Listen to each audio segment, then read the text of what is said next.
Hello बच्चों, कैसे हैं आप लोग। तो बच्चों देखो, हम लोग लेके आ चुके हैं केमिकल बॉन्डिंग पार्ट 1 का एक और नया lecture speed chemistry crash course के अंदर।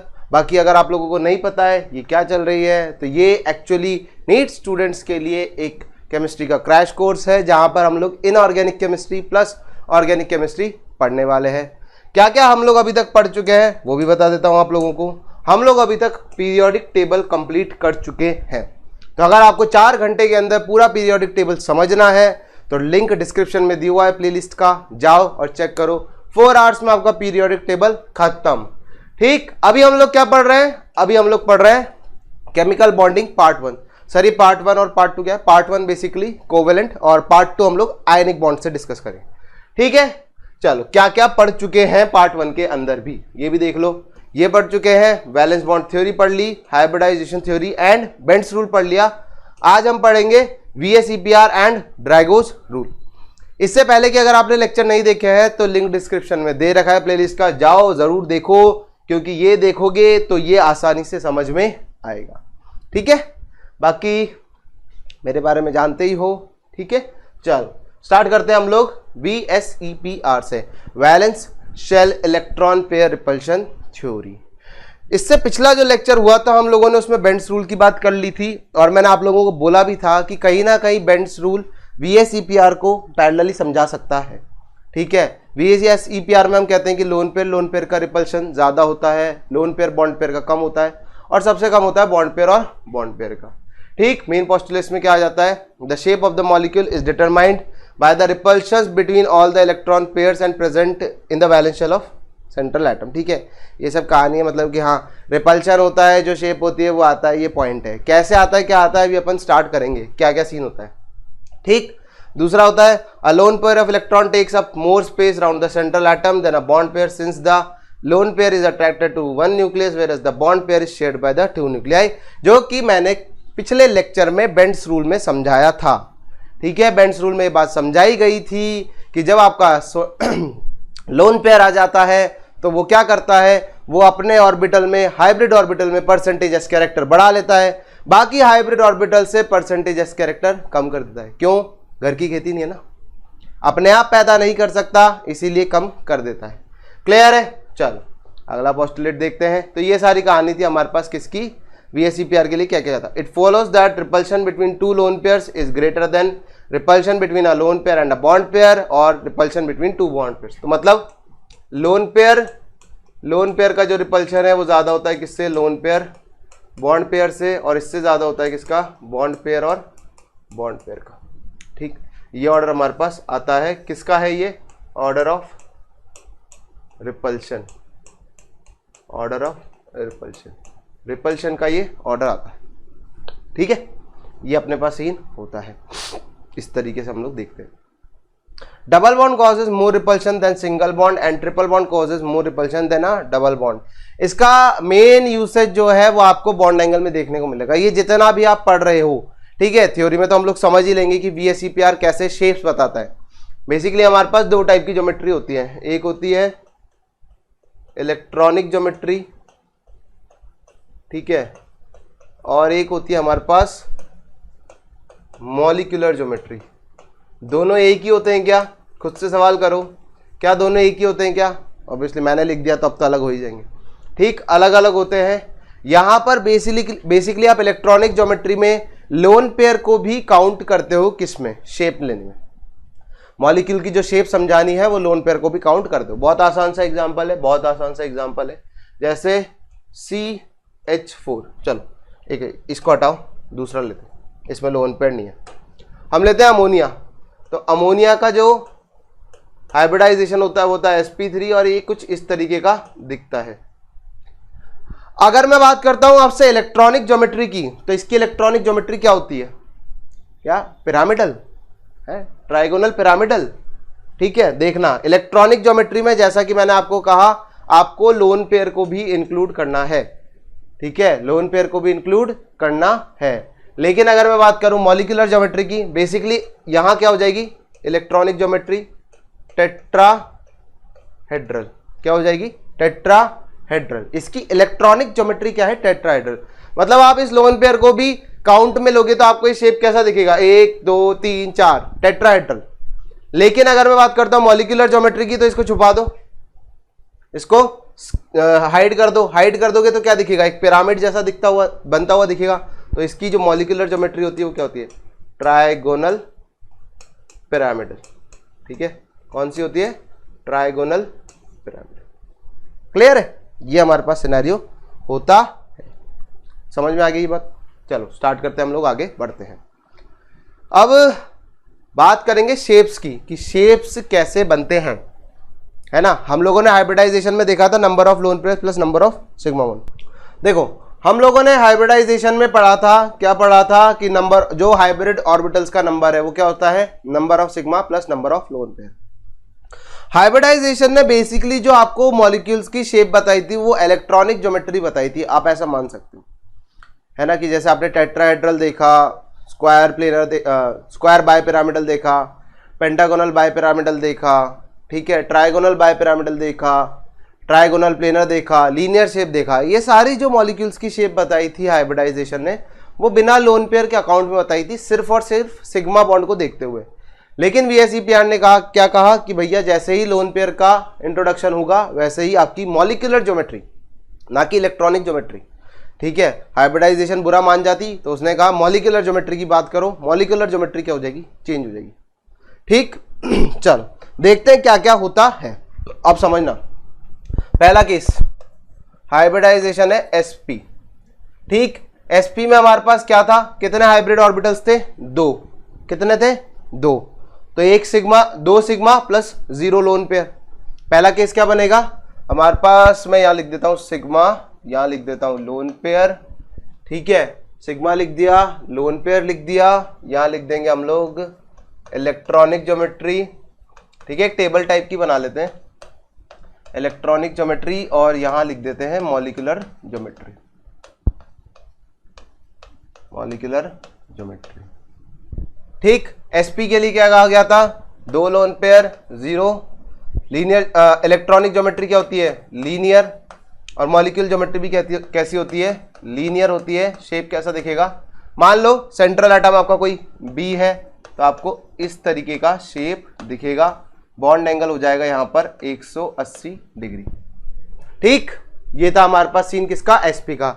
अब यहां पर 1 सिग्मा और 1 लोन पेयर का कंसेप्ट मत लगाना, गलत हो जाएगा। ठीक, 1 सिग्मा और 1 लोन पेयर का कंसेप्ट बिल्कुल भी मत लगाना, गलत हो जाएगा। SP में सिर्फ यही केस पॉसिबल है। चलो दूसरा देखते हैं, दूसरा आता है SP2।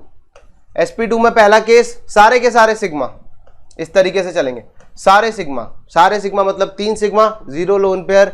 इलेक्ट्रॉनिक ज्योमेट्री आती है क्या, ट्राइगोनल प्लेनर। और मॉलिक्यूलर ज्योमेट्री भी क्या आती है, मॉलिक्यूलर ज्योमेट्री भी आती है ट्राइगोनल प्लेनर। कैसा दिखेगा, B A और A, इस तरीके का। ठीक, चलो नेक्स्ट केस इसमें देखते हैं। नेक्स्ट हो जाएगा 2 और 1, 2 और 1। ठीक है, 1 कम कर दिया, 1 बढ़ा दिया, 2 और 1। अगेन ये सेम रहेगी, ये ट्राइगोनल प्लेनर ही रहेगी। इलेक्ट्रॉनिक ज्योमेट्री चेंज नहीं होती है, ट्राइगोनल प्लेनर ही रहेगी। मॉलिक्यूलर ज्योमेट्री में क्या हो जाएगा, B, इस पे आ गया एक लोन पेयर A और A। अब मैंने बोला था मॉलिक्यूलर ज्योमेट्री में इसको छुपा देना, छुपा दिया। V शेप का दिख रहा है, इसको बोला जाता है V और बेंट शेप, इसको ये बोला जाता है। क्लियर, चलो अब अगेन यहां पर 3 और 2 वाला कोई केस नहीं बनेगा, छोड़ दो, खत्म किस्सा। तीसरे पे आ जाते हैं। तीसरा था हमारे पास SP3। SP3 में सारे सिग्मा 4 0 टेट्राहेड्रल, 4 0 टेट्राहेड्रल हो गया। ठीक है, इसकी थोड़ी सी अपन इधर ले लेते हैं। मॉलिक्यूलर ज्योमेट्री कैसी दिखती है, हम लोगों को पता है, A और A। ये क्या थी, ये ट्राइगोनल प्लेनर थी, लिख रखा है इधर मैंने। ठीक है, ये V और बेंट हो गया। ये क्या होती है, ये होती है आपके पास टेट्राहेड्रल। ठीक, चलो स्पेस यहां पर थोड़ा सा बचा हुआ है, थोड़ा सा और देख लेते हैं। 3 और 1, अगला केस 3 और 1। अगेन ये तो सेम रहेगी। बात करते हैं मॉलिक्यूलर ज्योमेट्री की, तो मॉलिक्यूलर ज्योमेट्री में क्या करना है, B यहाँ लगा देना है लोन पेयर ए और ए। साथ ही साथ में यहाँ बॉन्ड एंगल भी देखते हैं। यहाँ बॉन्ड एंगल आएगा कितना, 109 डिग्री 28 मिनट। यहाँ बॉन्ड एंगल कितना आएगा 120 डिग्री। यहाँ बॉन्ड एंगल आएगा, क्योंकि लोन पेयर आ चुका है तो मैंने कल बताया था लोन पेयर आएगा बॉन्ड एंगल को कम कर देगा, तो 120 डिग्री से क्या हो जाएगा, कम हो जाएगा। ठीक इसी तरीके से यहाँ पर जो बॉन्ड एंगल आएगा वो लेस देन हो जाएगा 109 डिग्री 28 मिनट से। ठीक, इसको शेप क्या बोलोगे, इसको जोड़ो, इसको जोड़ा, इसको जोड़ दिया, कैसा दिख रहा है, इसको छुपा दो, इसको छुपा दो, छुपा देंगे तो क्या बनेगा, ट्राइगोनल पिरामिड।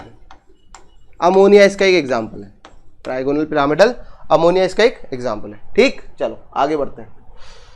अगला आ जाता है हमारे पास, अगेन sp3 ही है। sp3 में अगला केस हो जाएगा क्या, 2 और 2, मतलब सिग्मा 2 और लोन पेयर 2। तो फटाफट से लिखता हूं, अगेन इलेक्ट्रॉनिक ज्योमेट्री हमारे पास क्या रहेगी, टेट्राहेड्रल। इलेक्ट्रॉनिक ज्योमेट्री चेंज नहीं होगी। बात करते हैं मॉलिक्यूलर ज्योमेट्री की, तो 2 लोन पेयर आ गए, कैसा दिखेगा ये, इस तरीके का लगा दिए ए। इसको कैसा देखोगे, इनको छुपाओ, दोनों लोन पेयर को छुपाओगे, अगेन आपको दिखने लग जाएगा कैसा, वी और बेंट। बॉन्ड एंगल यहां पर जो भी होगा वो लेस देन होगा, बॉन्ड एंगल जो भी होगा 109 डिग्री 28 मिनट से कम ही होगा। ठीक, चलो आगे बढ़ते हैं फटाफट से। तो अब 1 और 3 का कोई केस नहीं बनेगा, 1 और 3 का कोई केस नहीं बनेगा। अब आ जाएगा sp3d। sp3d में 5 0 ट्राइगोनल बाय पिरामिडल। इसको थोड़ा नीचे लिख लेते हैं, सही रहेगा। स्पेस लकीर खींच देते ना यार, सबसे बढ़िया। ठीक है, अब आ जाता है हमारे पास sp3d। इसमें 5 0 ट्राइगोनल बाय पिरामिडल, और यहां पर भी ट्राइगोनल बाय पिरामिडल कैसा दिखता है, बना देता हूं एक बार, ए और ए, ये तीनों एक ही प्लेन में लाई करते हैं। कल इसके बारे में भी बताया था मैंने आपको, है ना। हाइब्रिडाइजेशन के अंदर मैंने बताया था कौन कौन से हाइब्रिड ऑर्बिटल्स पार्टिसिपेट करेंगे। अगला केस इसी का लेते हैं। अगला केस 4 1 इलेक्ट्रॉनिक ज्योमेट्री सेम रहेगी, ट्राइगोनल बाय पिरामिडल। एक लोन पेयर हटाना है, कहां से हटेगा, अब यहां पर आपका दिमाग काम करना चाहिए। अभी तक तो कोई दिक्कत वाली बात नहीं थी, कहीं से भी हटा दे रहे थे। यहां पर आपको सोचना पड़ेगा, और यहां काम आता है बेंड्स रूल, या फिर आप बोल दो VSEPR, बट मैं बेंड्स रूल ज्यादा कंफर्टेबल हूं। मैं बताऊंगा बेंड्स रूल ये बोलेगा कि यहां पर लोन पेयर को लगाओ। क्यों लगाओ, क्योंकि यहां पर ही परसेंटेज एस कैरेक्टर ज्यादा है। लास्ट लेक्चर में भी बताया था, लोन पेयर वहां जाएगा जहां परसेंटेज एस कैरेक्टर ज्यादा होगा, तो लगा देते हैं बी लोन पेयर। अब ये थोड़े से बेंड हो जाएंगे, ए और ए। ठीक, बात समझ में। अगर ये ज़्यादा हो गया थोड़ा, इसको थोड़ा छोटू ज़्यादा झुक गया बेचारा, ए। ठीक है, अब अगर आप इसको इमेजिन कर पाते हो तो ये जो शेप आता है इसको बोला जाता है सी सॉ। कौन सा शेप आता है, सी सॉ। क्लियर है, चलो। बॉन्ड एंगल अगेन यहां पर ये वाला जो बॉन्ड एंगल है ये लेस देन 120 डिग्री हो जाएगा, और ये वाला जो था, ये वाला जिसको हम 90 बोलते थे, ये लेस देन 90 डिग्री हो जाएगा। ठीक है, इस तरीके से होता है। अगला केस ले लेते हैं। अगला केस 3 2। अगेन ये तो फिक्स ही रहेगी, ट्राइगोनल बाय पिरामिडल, आपको याद हो जानी चाहिए, बी। फिर उसके बाद एक और लोन पेयर फिट करना है, कहाँ फिट करें, ऑब्वियसली बच रहा है अभी भी। ठीक है, बच रहा है तो इसको ऐसे देखते हैं, ए लोन पेयर और लोन पेयर। ठीक, आपको अगर समझ में आ रहा है तो टी जो शेप होता है, टी इस तरीके का दिख रहा है। ठीक है, एग्जैक्टली टी तो नहीं दिख रहा है, वो तो सब लोग बोल सकते हो ये कहाँ दिख रहा है, लेकिन इस टी को थोड़ा सा मतलब झुका दो तो वो टी दिखने लग जाएगा। बेसिकली ये कौन सा शेप होता है, ये होता है टी शेप। कौन सा होता है, टी शेप होता है। अभी भी कोई केस बाकी है, हाँ बाकी है, चलो पढ़ते हैं। अभी भी केस बाकी है, और अभी भी केस हो जाएगा हमारे पास। मैं डायरेक्टली लिख रहा हूं 4 1, मुझे याद है पीछे क्या क्या लिखा हुआ था तो इसलिए ट्राइगोनल, बाय पिरामिडल, और यहां पर देखो तीनों लोन पेयर कहां पर आएंगे, यहां पर। और इन तीनों लोन पेयर के बीच का अगर मैं एंगल पूछूं, बॉन्ड एंगल नहीं, ये मत बोल देना बॉन्ड एंगल, क्योंकि अब बॉन्ड एंगल नहीं रह गया है। तीनों लोन पेयर के बीच का जो एंगल होगा, तीनों लोन पेयर के बीच का जो एंगल होगा वो 120 डिग्री होगा। बाकी यहां पर जो बॉन्ड एंगल बनता है वो बनता है कितना, बॉन्ड एंगल आता है कितना, 180 डिग्री। शेप हो जाता है लीनियर। तो अगर आपको याद आ रहा हो तो लीनियर शेप दो जगह मिल चुका है हमें। कौन कौन सी जगह मिल चुका है, लीनियर शेप मिल चुका है, एक तो हमें एसपी में और दूसरा ये। तो आप लोग ध्यान भी रख सकते हो, इसको याद भी रख सकते हो। जैसे बी और बेंड शेप हमें दो जगह मिलता है, sp2 और sp3 दोनों। चलो आगे बढ़ते हैं, फिर वापस से एक रेखा खींच देते हैं। अगला केस, अगले केस में ज्यादा नहीं होता, ठीक है। sp3d2 ये हो जाएगा 6 0। आपको पता है ये क्या होता है, स्क्वायर बाय पिरामिडल, और एक और नाम देते हैं ऑक्टाहेड्रल, जो कि ज्यादा कॉमन है। ऑक्टाहेड्रल हम लोग बहुत सारी जगह इस्तेमाल करेंगे, कोऑर्डिनेशन कंपाउंड में भी ऑक्टाहेड्रल चिल्लाते रहेंगे, इसीलिए कह रहा हूं। कैसा दिखेगा, इस तरीके का दिखेगा, ए ए ए ए ए और ए, ठीक। ये आपका एक प्लेन बनता है, मैंने बताया भी था किस किस से मिलके बनता है, किस किस से मिलके बनता है ये बनता है एस से, पी एक्स से, पी वाई से और D X square minus D Y square से। सर आपको याद कैसे रह जाता है, पढ़ते हैं, रोज पढ़ो, अपने आप याद रहेगा, ठीक है। रोज पढ़ा करो, अपने आप याद रहेगा। 5 और 1 अगला केस, ये तो अभी भी सेम रहेगी, बार बार नहीं लिख रहा हूं, मेरे हाथ दुखने लग जाएंगे। अगला केस में ये देखो, लोन पेयर फिट करा, लोन पेयर ऊपर मत करो, लोन पेयर ऊपर मत करो, दिखेगा नहीं वरना। इधर इधर इधर इधर इधर, लोन पेयर यहां लगा दो नीचे। अब देखो यहां पर बॉन्ड एंगल कितने होते हैं, 90 डिग्री के हैं, सारे के सारे बॉन्ड एंगल कितने होते हैं, 90 डिग्री के होते हैं, ठीक। तो ऑब्वियस सी बात है, यहां लोन पेयर आ गया तो बॉन्ड एंगल क्या हो जाएगा, लेस देन 90 डिग्री हो जाएगा, ठीक है। वो 90 है, 40 नहीं है, ठीक है। लेस देन क्या हो जाएगा, 90 डिग्री हो जाएगा। स्पेस भर गया अगेन। अगला केस 4 2 ऑक्टाहेड्रल, ऑक्टाहेड्रल कहां लगाओगे, कहां लगाओगे, बी ए ए ए ए और यहां पर इस तरीके से लगाएंगे, ठीक। ये क्या होता है शेप, इसको बोला जाता है स्क्वायर प्लेनर, और बॉन्ड एंगल यहां पर वापस से कितना हो गया, 90 डिग्री का हो गया। तो दिमाग में ये मत रखना है लोन पेयर को इधर क्यों नहीं लगाया, भैया मैक्सिमम आपको रिपल्शन को मिनिमाइज करना है, आपको रिपल्शन को मिनिमाइज करना है, तो लोन पेयर को ऐसे लगाना पड़ेगा उनके बीच में रिपल्शन मिनिमम हो, ठीक। चलो, क्या sp3d2 में 3 और 3 का कोई केस होता है, और अगर नहीं होता है तो उसका आंसर क्या होता है, मतलब अभी तो कैसे बताओगे, बट आपको पता है, आपको खुद को पता होना चाहिए, ठीक। 3 और 3 का कोई केस नहीं होता है, हमें पता है क्यों नहीं होता है, क्योंकि देखो जैसे ही आप तीसरा लोन पेयर लाओगे तो अब जगह बची है ये वाली, यहां लाओगे, तीसरा लोन पेयर लाओगे तो यहां लाओगे, जैसे ही यहां लोन पेयर लाओगे, लोन पेयर और लोन पेयर के बीच का जो बॉन्ड एंगल हो चुका है वो कितना हो जाएगा, 90 डिग्री का। लोन पेयर और लोन पेयर के जो बीच का बॉन्ड एंगल हो चुका है वो हो जाएगा 90 डिग्री का। और ध्यान रखना ये स्पीशीज अनस्टेबल हो जाती है, ठीक है। जब भी लोन पेयर और लोन पेयर के बीच का एंगल 90 डिग्री हो जाएगा, 90 डिग्री हो जाएगा, उस टाइम पे वो मॉलिक्यूल एग्जिस्ट नहीं कर पाता, ठीक। तो 90 कभी भी नहीं लेके जाना है। आपका 120 था, 120 था, उसके अलावा भी आपके पास बहुत सारे थे, लेकिन 90 पे कभी नहीं जाना। 90 डिग्री कभी भी नहीं जाएगा, क्योंकि 90 डिग्री जाएगा तो रिपल्शन बढ़ जाएगा, रिपल्शन बढ़ जाएगा तो मॉलिक्यूल का एग्जिस्टेंस खत्म हो जाएगा। क्लियर है। तो यहां पर इतने ही केस थे किसके, sp3d2 के। बताओ, इरेजर चला रहा हूं मैं, सूखा। अगला केस आ जाता है हमारे पास sp3d3, ठीक है। sp3d3 का केस आ जाता है। sp3d3 में देखो सबसे पहले 7 0 है ना, 7 हाइब्रिड ऑर्बिटल से। सर कैसे पता चलता है, 1s 3p 3d, 3 3 + 1 यानी कि 7। यहां पर शेप क्या देखा था हमने, पेंटागोनल बाय पिरामिडल, और यहां पर भी क्या आ जाएगा, पेंटागोनल बाय पिरामिडल। थोड़ा सा छोटा बना के दिखाता हूं, बी ए ए ए ए और ए, ठीक, इसको जोड़ दो इस तरीके से, ऊपर एक और ए और नीचे भी एक और ए। दो टाइप के बॉन्ड एंगल देखने को मिलते हैं, मैंने आपको बताया भी था, यहां पर भी दो टाइप की पोजीशन होती है, इक्वेटोरियल और एक्सियल।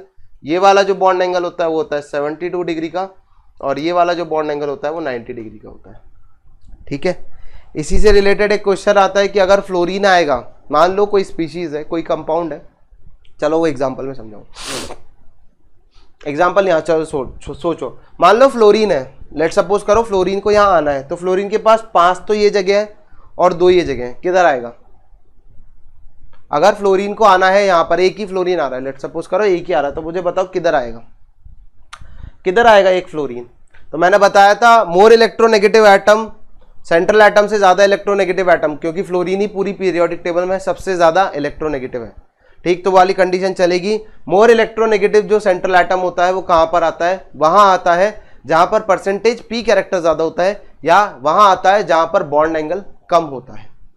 तो यहां पर देखो, यहाँ 90 डिग्री का और यहां पर 72 डिग्री का, फ्लोरीन इस बार इधर आएगा, ठीक है, फ्लोरीन हमारा यहां आएगा, जबकि ट्राइगोनल बाय पिरामिडल पे फ्लोरीन एक्सियल पोजीशन को ऑक्यूपाई कर रहा था। दोनों केस में फर्क यही है, वहां पर इक्वेटोरियल का बॉन्ड एंगल कितना था? 120, इसीलिए फ्लोरीन कहां गया था? एक्सियल पर। लेकिन यहां पर 72 डिग्री है, तो इस बार इधर आएगा। क्लियर है? छोटे छोटे से ऑब्जर्वेशन है, कभी कभार करते रहने चाहिए। अगला केस आ जाता है 6-1, ठीक। अगला केस क्या आ जाता है? 6-1 आ जाता है। इसका जो 6-1 होता है वो थोड़ा सा अलग हो जाता है, ठीक है। 6-1 जो होता है वो अलग हो जाता है। ये तो आप कहोगे ये तो फिक्स ही रहता है, पेंटागोनल बायपिरामिडल। जो अगला केस है उसमें क्या होता है, लोन पेयर कहीं और फिट हो जाता है, और आपको जो शेप देखने को मिलता है वो मिलता है कैप्ड ऑक्टाहेड्रल, ठीक है, या फिर आप बोल सकते हो डिस्टॉर्टेड, ये आपको मॉलिक्यूलर ज्योमेट्री देखने को मिलती है, डिस्टॉर्टेड ऑक्टाहेड्रल। इसका एग्जाम्पल से समझाता हूं। इसका एग्जाम्पल होता है XZF6। कैसा दिखता है? इस तरीके का दिखता है, ठीक। फ्लोरीन फ्लोरीन फ्लोरीन फ्लोरीन, ठीक। इधर एक फ्लोरीन, ऑक्टाहेड्रल बना लो, पूरा का पूरा बन गया। और इसके कहीं बीच में यहां पर आपका कहां आता है? लोन पेयर, ठीक है। क्या आता है? लोन पेयर आता है। अब इसमें भी दो चीजें होती हैं बेसिकली, यहां पर बताते हैं दो केस होते हैं। एक तो होता है कि लोन पेयर आपका एस ऑर्बिटल में बैठा हुआ हो, बेसिकली ये कहते हैं कि एस ऑर्बिटल वाला जो लोन पेयर है वो हाइब्रिडाइजेशन में पार्टिसिपेट ना करे, तो उस केस में जो हाइब्रिडाइजेशन निकल के आती है वो आती है P3D3, जब आपका लोन पेयर इनएक्टिव होता है। ऐसा बोला जाता है, दो टर्म होते हैं, एक एक्टिव और एक इनएक्टिव। जब आपका लोन पेयर इनएक्टिव होता है, जब आपका लोन पेयर इनएक्टिव होता है तो वो प्योर एस ऑर्बिटल में बैठ जाता है। प्योर एस ऑर्बिटल में बैठ जाता है तो हाइब्रिडाइजेशन आती है P3D3, और उस टाइम पे जो शेप आता है वो आता है ऑक्टाहेड्रल। अब आप सोच रहे हो कि ये वाली हाइब्रिडाइजेशन नहीं बताई नहीं, क्योंकि ज़्यादा यूजफुल नहीं है, स्टिल अभी बता देता हूँ। P3D3 और ऑक्टाहेड्रल मेडिकल के पॉइंट ऑफ व्यू से इंपॉर्टेंट नहीं है, इसलिए मैं इस चीज़ को हाइड कर रहा था। आप लोग तो इसको ध्यान रखो, ठीक। यहाँ पर लोन पेयर एक्टिव होता है, तुम तो ऐसे याद रख लो, यहाँ पर लोन पेयर क्या होता है? एक्टिव होता है। क्या इसके और भी एग्जाम्पल है एक्टिव और इनएक्टिव के? हाँ होते हैं, ठीक है, और भी इसके एग्जाम्पल होते हैं, लेकिन हमें उससे कोई ज़्यादा फर्क नहीं पड़ता। अगला केस आ जाता है 5-2, ठीक है, पेंटागोनल बायपिरामिडल। और कैसे फिट करोगे? ये हो जाएगा आपके पास पेंटागोनल प्लेनर, इसको यहाँ से इधर कर दो, ठीक। Pentagonal planar. अब देखो B A और A, ठीक। इस तरीके का हमें शेप देखने को मिल जाता है। यहाँ पर ऊपर एक लोन पेयर और यहाँ पर नीचे एक लोन पेयर, ठीक है। तो आपको इस तरीके की जो शेप्स हैं वो देखने को मिलती है। इसके अलावा भी कुछ हाइब्रिडाइजेशन होती है, जैसे P3D5 होती है, अगर आप लोगों ने सुनी हुई हो, ठीक है। शेप आता है उसमें स्क्वायर एंटी प्रिज्मेटिक, पर वो हमारे सिलेबस का पार्ट नहीं है। इनफैक्ट वो जेई में भी नहीं पूछी जाती है, ज़्यादा पढ़ाते हैं, सब लोग पढ़ाते हैं, मैं भी पढ़ा देता हूँ, लेकिन अभी आप लोगों की ज़रूरत नहीं है, इतना ही काफ़ी है। तो ये होती है सारी कहानी किसकी, VSEPR थ्योरी की, कि VSEPR थ्योरी हमारे को ये बताती है। ठीक, अब आपसे इसके ऊपर क्या क्या पूछा जा सकता है। सबसे कॉमन क्वेश्चन बोल देगा कंपेयर करो आइसो इलेक्ट्रॉनिक स्पीशीज और आइसो स्ट्रक्चरल कौन कौन है। जब भी आपके पास आइसो स्ट्रक्चरल आता है, ठीक है, जब भी आपके पास वर्ड आइसो स्ट्रक्चरल आता है, आइसो स्ट्रक्चरल आता है, आइसो स्ट्रक्चरल जब भी आएगा तो आपको ध्यान रखना है, इसका मतलब मॉलिक्यूलर ज्योमेट्री सेम होनी चाहिए। कभी भी एग्जामिनर इलेक्ट्रॉनिक ज्योमेट्री की बात नहीं करेगा, और अगर करेगा तो मेंशन करेगा। जब भी इलेक्ट्रॉनिक ज्योमेट्री की बात करेगा वो जरूर इस बात को मेंशन करेगा कि हाँ इलेक्ट्रॉनिक ज्योमेट्री पूछ रहा हूं, ना कि मॉलिक्यूलर। अगर उसने आइसो स्ट्रक्चरल लिख रखा है या दूसरा वर्ड आपको बोला है कि बताओ किसकी ज्योमेट्री सेम है, तो यह दिमाग नहीं लगाना है कि सर इलेक्ट्रॉनिक या मॉलिक्यूलर। अंडरस्टूड होता है, सेल्फ अंडरस्टूड होता है कि वो मॉलिक्यूलर ज्योमेट्री की बात कर रहा है। ठीक, अब इसी से आप तरीके के शेप बना सकते हो, जैसे आप बना सकते हो किसका, HNO2 का।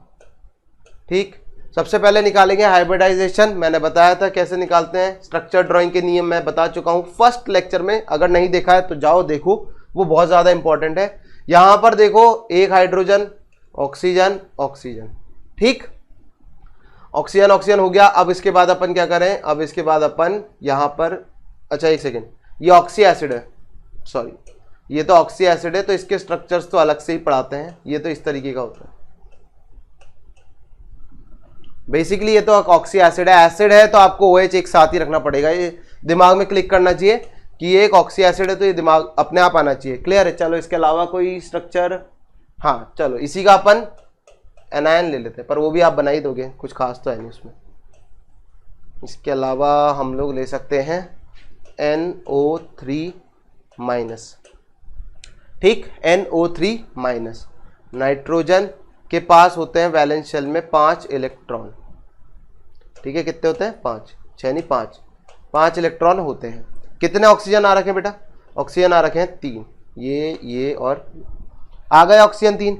कम से कम एक सिग्मा तो बना दो, 1 2 3, ठीक है, कम से कम एक सिग्मा तो आपको बनाना ही पड़ेगा। फिर उसके बाद आपके पास एक नेगेटिव चार्ज है। मैंने नियम बताया था आप लोगों को, नेगेटिव चार्ज आए सराउंडिंग में अगर ऑक्सीजन है तो नेगेटिव चार्ज ऑक्सीजन को दे देना। हो गया, अभी इस ऑक्सीजन का ऑक्टेट कंप्लीट नहीं हुआ है, कर दो। अभी इस ऑक्सीजन का ऑक्टेट कंप्लीट नहीं हुआ है तो कर दो, और इस ऑक्सीजन का ऑक्टेट कंप्लीट नहीं हुआ है तो कर दो। यहां पर आपको थोड़ा सा ध्यान रखना है, अगर आप यहां पर एक और बॉन्ड बना देते हो तो हमें तो लगता है कि स्ट्रक्चर सही है, सबके ऑक्टेट कंप्लीट है, लेकिन नाइट्रोजन पे नजर मारो, 1 2 3 4 5 6 7 8 9 10, ठीक। और अगर ऐसी दिक्कत आ रही है तो लुईस बाबा को याद करो, हम लोगों ने बताया था लुईस की थ्योरी को वापस से लाना है तो इस पे लगाओ प्लस और इस पे लगा दो एक माइनस, काम हो जाएगा। या फिर आप दूसरे तरीके से समझो, इसको हटाओ और यहां लगा दो एक कोऑर्डिनेट बॉन्ड, ठीक है, क्या लगा दो, एक कोऑर्डिनेट बॉन्ड। ऑक्सीजन का भी काम हो जाएगा और नाइट्रोजन का भी काम हो जाएगा। तो थोड़ी चीजें होती है जो आपको ध्यान रखनी पड़ती है, ठीक। भावनाओं में बहो, रूल्स को याद रखो, बट लेकिन रूल्स के साथ साथ जो पिछले रूल्स है उनको भी ध्यान में रखना होता है। ये सारी कहानी होती है स्ट्रक्चर ड्राइंग की। इसके ऊपर आपको क्वेश्चंस मिल जाएंगे, प्रीवियस ईयर में काफी बार पूछा गया है। बताओ किसकी ज्योमेट्री क्या है, कौन कौन से आइसो स्ट्रक्चरल है, 4 ऑप्शन दे देते हैं, पूछ लेते हैं कौन कौन से आइसो स्ट्रक्चरल है, आइसो इलेक्ट्रॉनिक है, ये सारी कहानी होती है। तो इसमें ज्यादा कुछ अपने पास बचता नहीं है। तो ये होती है VSEPR थ्योरी। क्लियर है, चलो अगला आ जाता है हमारे पास ड्रैगोस रूल। ड्रैगोस रूल जो होता है वो काम आता है हमारे किस में, वो काम आता है नो हाइब्रिडाइजेशन में। किस में, नो हाइब्रिडाइजेशन। ओहो, स्पेलिंग देख रहे हो, स्पेलिंग गलत कर देते हैं हम लोग। हाइब्रिडाइजेशन में मेरे को आज तक कंफ्यूजन रहता है कि ये Z होता है या S होता है, ठीक है, कमेंट में बताना है Z होता है या S होता है, मेरे को भी नहीं पता, ठीक, कंफ्यूजन रहता है हमेशा। No hybridization. अब ये सर आपने नो का N बड़ा क्यों रखा है और O क्यों बड़ा रखा है, समझो। No N for nitrogen, O for oxygen, ठीक, यहां से ये जो हाइब्रिड है, यहां से एक वर्ड निकालते हैं हम लोग हाइड्राइड। ठीक है, तुम लोग भी सोच रहे हो कि कैसे कैसे नाम निकाल लिए, बट स्टिल ठीक है, जुगाड़ होता है इसको याद रखने का। नाइट्रोजन ऑक्सीजन हाइड्राइड, क्या करें, नाइट्रोजन ऑक्सीजन के हाइड्राइड का हम लोग क्या करें, क्या नहीं करना है। एक्चुअली इसने ये बोला था element of third period P block and lower than third period do not allow hybridization in molecule where they form compound with less electronegative element such as hydrogen. तो आप लोगों को हाइड्रोजन ही याद रखना है। इसने ये बोला था PH3 ASH3 SBH3, ऑक्सीजन में SH3 H2S, sorry my mistake, H2S H2SE और स्टाइल से टीपो H2TE। इसने बोला था कि यहां पर जो बॉन्ड एंगल होता है वो ऑलमोस्ट सेम रहता है, और उस बॉन्ड एंगल की वैल्यू कितनी होती है सबके लिए, वो बॉन्ड एंगल अप्रॉक्सीमेटली 90 डिग्री होता है, एग्जैक्टली नहीं, अप्रॉक्सीमेटली कितना होता है 90 डिग्री होता है। अप्रॉक्सीमेटली कितना होता है 90 डिग्री होता है, बिल्कुल ठीक है, अच्छी बात है, 90 डिग्री होता है। तो इससे क्या मतलब चला, मतलब ये पता चलता है कि यार अगर हम लोग याद करें VBT को, अगर हम लोग याद करें VBT को, तो हम लोगों ने देखा था 3 एक्सिस होती है PX PY और PZ। ठीक है, XYZ और उसके अलॉन्ग ऑर्बिटल्स होते हैं PX PY और PZ। उनके बीच का भी जो बॉन्ड एंगल होता है, उनके बीच का भी जो एंगल होता है, सॉरी बॉन्ड एंगल नहीं, उनके बीच का एंगल भी जो होता है वो 90 डिग्री होता है। यहां पर जो बॉन्ड एंगल आ रहा है ये क्या है, बॉन्ड एंगल। यहां पर भी जो बॉन्ड एंगल आ रहा है वो कितना आ रहा है 90 डिग्री आ रहा है। यहां पर बॉन्ड एंगल 90 डिग्री, ऑर्बिटल्स के बीच का एंगल 90 डिग्री। इसका मतलब क्या है, इससे क्या कंक्लूड कर सकते हैं, इससे ये कंक्लूड किया जाता है कि ये सब, ये जो स्पीशीज है, ये स्पीशीज हाइब्रिडाइजेशन शो नहीं करती हैं। यहां पर बेसिकली क्या होता है, प्योर एटॉमिक ऑर्बिटल्स का ही इस्तेमाल होता है। Pure atomic orbitals are used for bond formation. ठीक है, यहां पर प्योर एटॉमिक ऑर्बिटल्स का यूज होता है फॉर बॉन्ड फॉर्मेशन। तो यहां पर हाइब्रिडाइजेशन नहीं देखी जाती है, और बॉन्ड एंगल कितना आता है, अप्रोक्सीमेटली 90 डिग्री आता है। ये दोनों फैमिली के लिए ही होता है, इसको इसलिए बोला भी जाता है नो हाइब्रिडाइजेशन, NO। ठीक है, ये आपके पास एग्जाम्पल आ भी जाते हैं सारे के सारे, इसको हटा देना यहां से, ये नहीं है। ठीक है, ASH3 H2S और PHS3 होता है। ठीक है, SiH4 तो बनता है, ये तो गलत दे रखा है, ये सही है, ये सही है और ये सही है, SiH4 नहीं होता। ठीक है, तो ये होता है किसका, Drago's rule. Basically percentage s character in third period and below in the bond pairs goes down considerably because of Drago's generalization, hence we got following bond angles. ठीक है, ग्रुप 15 और ग्रुप 16 के देख लो। SiH4 नहीं होता है, ध्यान रखना। ओप्स, देखो यहां देखो PH3 का होता है 93 degree 36 minute, 91 degree 91 degree, 92 degree 91 degree और 90.5 डिग्री। आप लोग बोल सकते हो सर वैल्यूज 90 से तो 1-2-3 डिग्री है, लेकिन अप्रॉक्सीमेटली देखा गया कि 90 डिग्री के आसपास ही घूम रहा है, क्योंकि अगर हम यहाँ देखते हैं तो यहाँ बॉन्ड एंगल 107 डिग्री का है। नीचे आने पर मुझे पता है बॉन्ड एंगल घटता है, अगले टॉपिक में पढ़ेंगे। ठीक है, बॉन्ड पैरामीटर्स में पढ़ेंगे कि नीचे आने पर बॉन्ड एंगल घटता है, लेकिन इतना ड्रास्टिक चेंज नहीं आ सकता जितना यहां पर आ रखा है। इतना ड्रास्टिक चेंज नहीं आ सकता है, ज्यादा से ज्यादा 2 डिग्री 3 डिग्री कम हो जाता, लेकिन इतना ड्रास्टिक चेंज नहीं आता कि 10 डिग्री के आसपास ही कम हो गया, 10 से भी ज्यादा हो चुका है। ठीक है, इतना चेंज नहीं आता। तो यहां से कंक्लूजन किया था कि भाई ये लोग जो है, कौन लोग, ये जो लोग हैं ये हाइब्रिडाइजेशन शो नहीं करते हैं। इसका यूज क्या है सर, इसका यूज आता है बॉन्ड एंगल के अंदर। एक्चुअली इसका इस्तेमाल तो बॉन्ड एंगल में ही आता है, स्टिल आपको याद रखना। ठीक, तो आज के लिए हम लोग सारा कुछ पढ़ चुके हैं। आज क्या क्या पढ़ चुके हैं, आज हम लोग पढ़ चुके हैं VS EPR एंड ड्रैगोस रूल। ठीक, आज क्या पढ़ने, अब नेक्स्ट लेक्चर में क्या पढ़ेंगे, नेक्स्ट लेक्चर में पढ़ेंगे बॉन्ड एंगल। ये हरा हो रखा है, ये हुआ नहीं अभी। ठीक है, बॉन्ड एंगल, बॉन्ड पैरामीटर्स में नेक्स्ट चैप्टर आए, मतलब जो नेक्स्ट लेक्चर आएगा वो ये वाला आने वाला है। ये ग्रीन हो रखा है पर ये हुआ नहीं है। ठीक है, बाकी आप लोगों को पता ही है क्या करना है, लाइक कर देना, शेयर कर देना, सब्सक्राइब कर देना। आज का वीडियो छोटा है तो ज़रूर से देखना, इसमें कुछ ज़्यादा अपने पास डिफिकल्ट चीज़ें नहीं थी, बिल्कुल सिंपल सी चीज़ें थी, लेकिन आपको पता होनी चाहिए। ठीक है, मिलते हैं फिर अपन अब नेक्स्ट लेक्चर में।